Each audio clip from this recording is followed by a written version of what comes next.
Ilang celebrities at directors ang nagpabatid ngayon ng matinding pagtutol sa MTRCB Act. Sinasabi nila ang panukalang batas ay isang censorship body at ang pagpapalawak ng kapangyarihan nito ay banta sa artistic freedom. Naniniwala silang ang sine ay dapat malayang maipahayag at hindi isa sa ilalim sa kontrol ng gobyerno. The Philippine Showbiz List presents mga artistang tutol sa MTRCB Act. About MTRCB Act. Noong June 2, 2025, inaprubahan ng Senado sa ikatlo at pinal na pagbasa ang Senate Bill No. 2805 o mas kilala bilang MTRCB Act na layong bigyan ng kapangyarihan ang Movie and Television Review and Classification Board upang i-regulate ang nilalaman sa mga streaming platform tulad ng Netflix, Amazon Prime at iba pa. Ang sponsor na nasabing Senate Bill ay si Senator Robin Hood Padilla na chairperson ng Senate Committee on Public Information and Mass Media. Samantalang ang authors ay sina Senators Wing Gatchalian, Francis Tolentino, Lito Lapid at Grace Poe. Co-authors din sina Senators Bong Revilla at Joel Villanueva. Sa pahayag sinabi ni Robin na mahalagang palawakin ang mandato ng MTRCB upang masigurong nananatiling naaayon sa standards ng desente at moralidad ang mga pinapanood ng mga Pilipino, lalo na ng kabataan. Paliwanag niya ang kasalukuyang charter ng MTRCB ay nilikha pa noong 1985, isang panahon na wala pa ang digital at on-demand streaming, kaya't anya kailangang i-update ito upang makasabay sa pagbabago ng media landscape. Ipinunto rin ng senador na may mga content na banyaga, partikular na ang mga galing sa Western content na maaaring hindi tugma sa Filipino values at nangangailangan ng mas maingat na pagsusuri upang maprotektahan ang kabataang manonood. Kasama sa probisyon ng bagong panukala ay lahat ng streaming platforms ay kailangan magparehistro sa MTRCB. Obligado silang magsumite ng listahan at classification ng kanilang mga palabas. Maaaring hilingin ng MTRCB ang reclassification ng content kung kinakailangan. Layunin nitong labanan ang content na may temang kalaswaan, immoralidad at walang saysay na karahasan.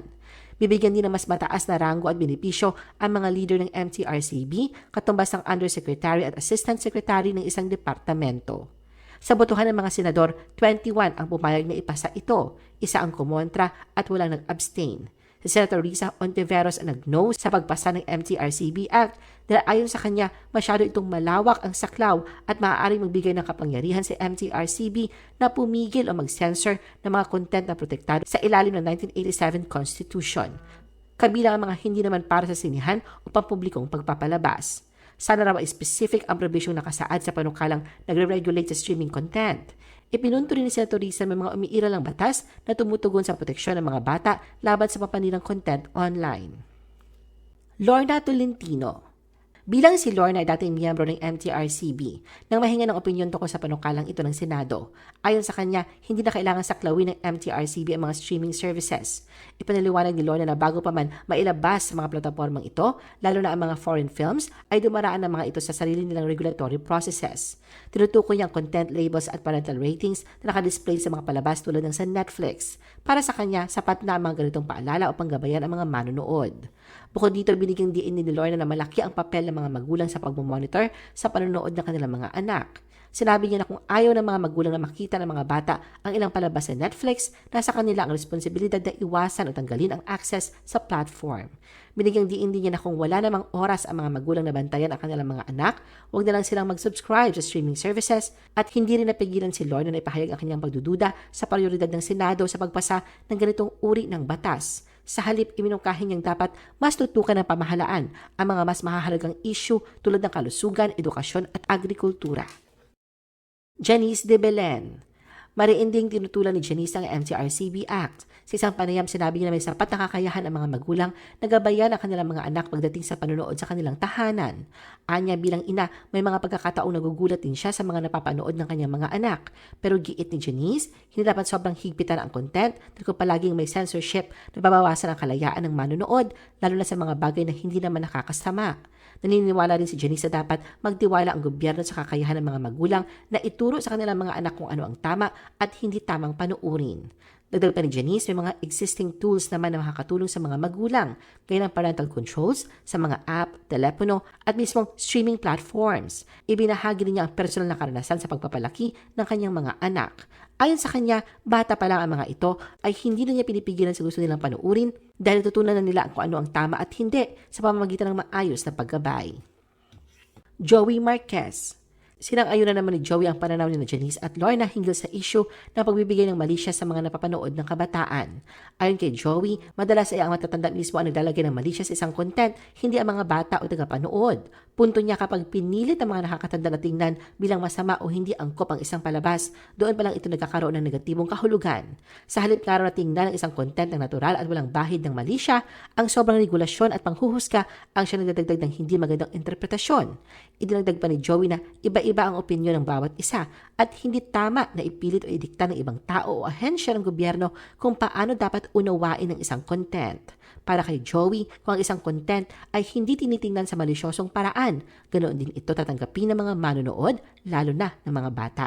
Naniniwala siyang walang masama sa isang palabas hanggat hindi ito binibigyang kahulugan bilang masama ng mga taong nakapaligid sa manonood.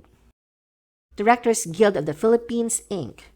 Mariin ding tinutulan ng Directors Guild of the Philippines, Inc. o the GPI ang MTRCB Act. Kabilang sa mga lumagda sa pahayag ng pagtutol sa MTRCB Act ay ang DGPI Board of Directors na sina Keith Sicat, Carlos Igunreina, Mark Mayley, Baby Ruth Villarama, Maan Asuncion Dagnyalan, Sari Dalena, Ed Lihano, Roel Bayani at Joel Lamangan.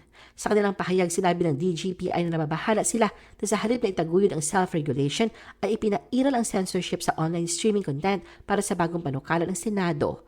Mapanganib ito ayon sa DGPI dahil binabangga nito ang karapatan para sa malayang pamamahayag.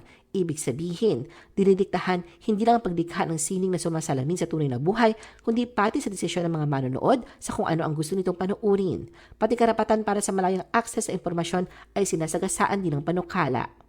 Ipinunto ng DGPI na kahit ang mga National Artists for Film and Broadcast Arts tulad na Lino Broca, Ishmael Bernal at Ricky Lee ay nakaranas ng censorship, ngunit itampok pa rin ang kanilang mga obra bilang yaman ng sining at dangal ng bansa. Binigyang diin ng grupo na si Ricky Lee ay nakulong ng 1 taon noong batas militar habang sina Broca at Bernal ay gumawa ng mga pelikulang sumasalamin sa paghihirap ng mga Pilipino sa ilalim ng diktadura ni dating Pangulong Ferdinand Marcos Sr.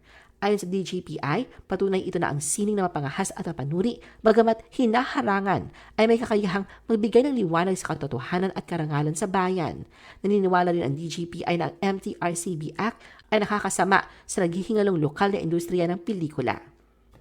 VMX actors react to MTRCB Act.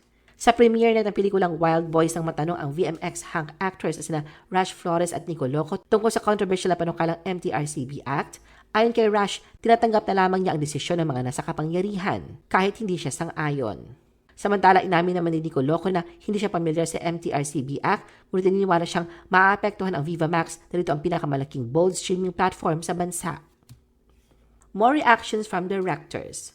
Nagbabala si JL Burgos, Direktor at Chair ng Surian ng Sining na MTRCB Act ay magbibigay ng sobrang kapangyarihan si MTRCB na mag-censor ng mga pelikula at palabas pati na sa streaming platforms. Si Direk Roman Perez, kilala sa kanyang mga pelikula sa Viva Max, ay nagpakita ng matinding pagtutol niya sa MTRCB Act at sa posibleng epekto nito sa malayang paglikha ng pelikula at content.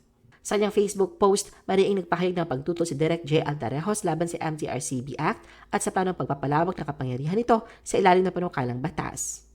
Ipinahayag naman ng direktor na si Quark Henares ang kanyang pagkadismaya sa mga industry stakeholders na ngayon ay nasa Senado na siya pa mismong nangunguna sa pagsusulong ng MTRCB Act, isang panukalang batas na ayon sa kanya sumisikil sa malayang paglikha ng sining at karapatang manood. Ano ang masasabi mo sa video na ito? Mag-like o mag-react at huwag mahiyang mag-comment. For our YouTube viewers, huwag kalimutan mag-subscribe at i-hit ang notification button. At para sa aming Facebook viewers, mag-like at follow sa aming Facebook page para updated ka sa mga showbiz chika. Thanks for watching!